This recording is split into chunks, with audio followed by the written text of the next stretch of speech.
Hey everyone, and welcome back to Med School Uncharted. I'm Angela, a third-year medical student, and today's episode is a special one. Not only do I have an incredible guest joining me, but she happens to be my sister. She's a total BA emergency physician and the program director of an emergency medicine residency program. So yeah, she knows a thing or two about what makes a strong applicant. We're diving into something that's close to my heart: how non-traditional or unconventional students can stand out in the EM residency application process. Maybe you took some time off, changed careers, or followed a winding road to get to medical school. If so, this episode is for you. We're talking about how to turn your unique story into your biggest strength. So let's jump in. Tell me a little bit about yourself. Where are you from? So I grew up in Michigan, a little town called Imlay City, on a very cute 65-acre farm. And really I haven't gone too far. Currently live in a rural community in Michigan, and I practice up in Saginaw. So why medicine? Oh, why medicine? That's a big one. Well, initially I always knew I wanted to be a veterinarian. That was from a very young age, and spent many years watching the local vets. And what the issue was, I loved the medicine, I loved the animal, I had all the animals, I had one of each pretty much. But every veterinarian I ever met steered me away from the career. And I started at a young age, and still as a high schooler, I was still being told not to be a veterinarian. And eventually I went on a tour of a medical school, a veterinarian school, and I just got the very strong feeling that it actually wasn't for me. I couldn't really put a pin on the motion, but it was definitely not for me. So at that point I still knew I loved medicine, but I wasn't going to be taking care of animals. It was terrifying to have, dozens of species, but how about one? I thought, maybe if I'm smart enough to be a veterinarian, maybe I could be a doctor. So it kind of began there, and then I started exploring that. The reality is I didn't really know what I was doing. I was the first, as you know, first doctor in the family, so I was clueless. And it was really quite an adventure trying to figure that out on my own. Yeah, not only the first doctor in the family, you were one of the first 4 kids to actually go to college. Yeah. So there was that to navigate too. Yeah, thank goodness I wasn't the first one, because at least I knew how to fill out the college application. I had 3 people ahead of me who did that, so that helped a little bit. So why emergency? Now, emergency is much, much easier. So our dad was a paramedic. We grew up seeing our dad looking very cool. He would go at night and work third shift, driving these fabulous ambulances, lights and sirens, very fast, saving lives. And that was my perspective as a kid. And honestly, it wasn't far from the truth. He was pretty. Speaking of the whole BA doc, he was a pretty BA paramedic. So I had the bug from a very young age. I love being in the ambulances. I love the urgency of the cases. So when I went to medical school, I had an open mind. I thought I'll explore everything, and I actually liked almost everything. But not surgery though. But everything else I liked a lot, and that's a great sign you might be an ER doc if you like everything, because we get to do a little bit of everything. And so I went to an EMT program.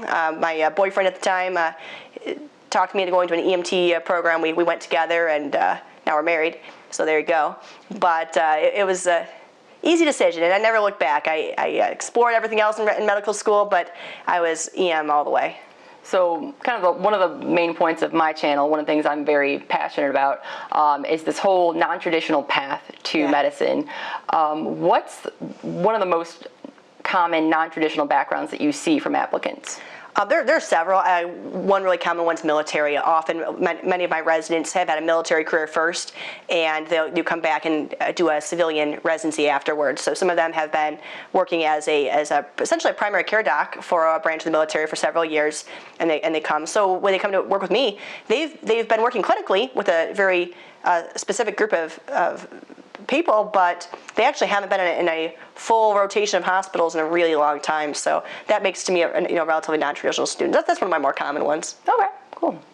How do gaps in education or career shifts affect an applicant's chances in just a residency application cycle, and what would you recommend to mitigate those? Yeah, so a gap is noticed. Mm-hmm. I can tell you, if you have a program that's really paying attention, and really most do, they have a lot at stake to find the best class, the best fit for their residency.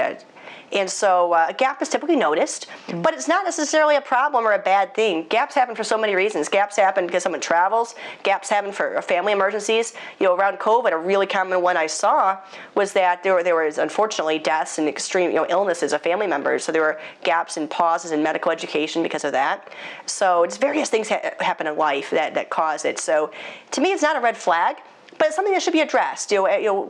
disclosing as appropriately. You know, you don't need to tell the program everything about your life or everything about why you took a gap, but enough information that you think is discreet and to just give some context to what happened.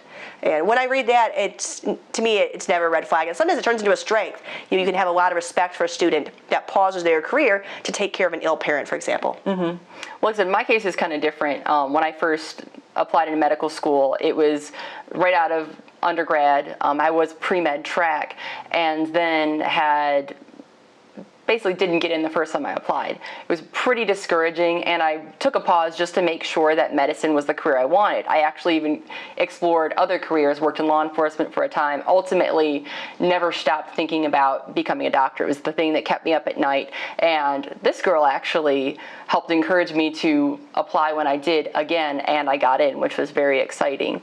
So with that in mind, or with the other unconventional stories in mind, how would you recommend a unconventional, non-traditional student were to frame their story in the best light and honestly in a personal statement or an application? Yeah, so I'd want you to do exactly what you just mentioned, which is tell the story.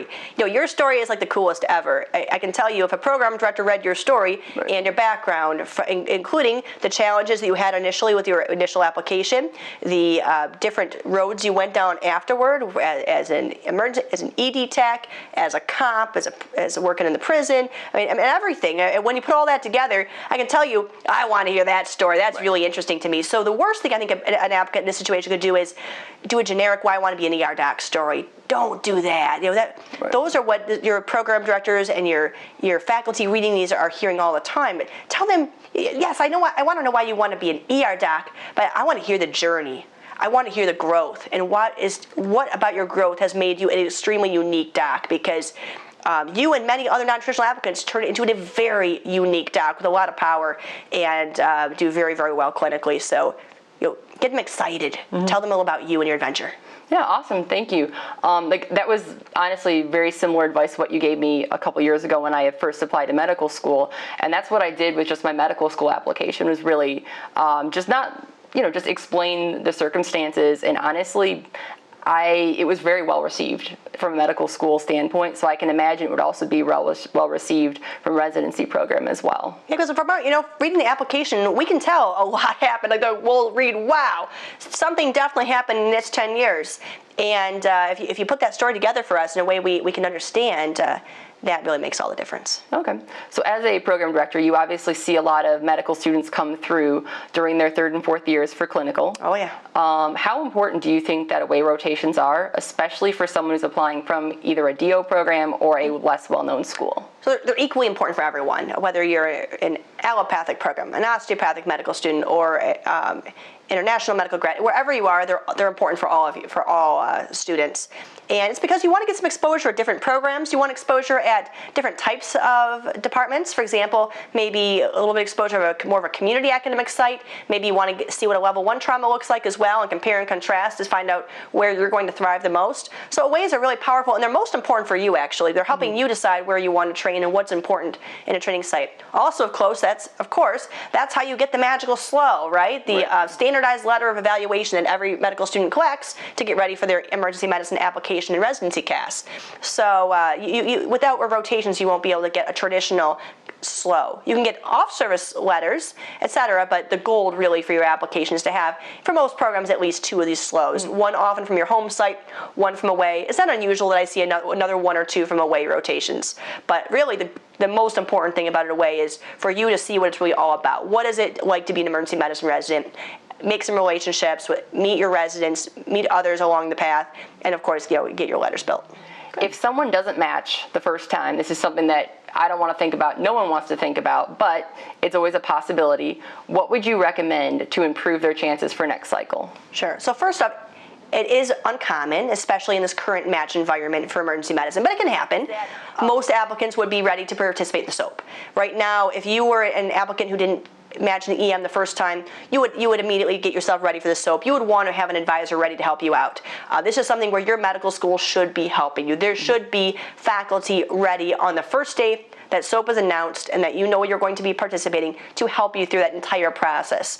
So if you're wondering if you might be a part of that, you might ask ahead and see who is my go-to person, who watches out for students in a soap. And then I would say follow through with the entire soap week, because many unmatched applicants will match there into emergency medicine. We've had anywhere from 450 spots available in the soap several years ago to 50. So there are opportunities there. Now, if somehow you did not match in the regular match or the soap, then you really need to go find someone you trust and talk to them and do some introspection and say, what could have happened? Right. What is it about my experience that did not allow me to match? Did I apply too narrowly for my application? Maybe I applied to a bunch of programs that had cutoffs or board scores and I didn't pay attention to that. Did I just not click with the personality-wise? Introspect yourself, but also ask someone else and have someone else an advisor look at your application and see if they can figure out what might have happened. This is almost always a reason that can be identified by someone with experience.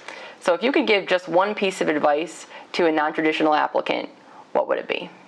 Get a good advisor. I think that's honestly the best thing that could help you. Find someone who's done it before, who knows how to get you through and navigate with you. That was such an insightful conversation. I love getting the chance to talk with Therese. And I hope that you found her perspective as helpful as I did. If you're on this journey and you've ever felt like your path to medicine was too weird, too winding, or just too different, don't sweat it. There's a place for people like us. You don't have to fit the mold to fit into residency.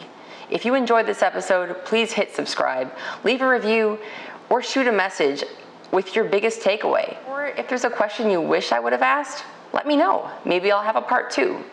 Thanks for tuning into Med School Uncharted. Until next time, stay curious and never be afraid to chart your own course.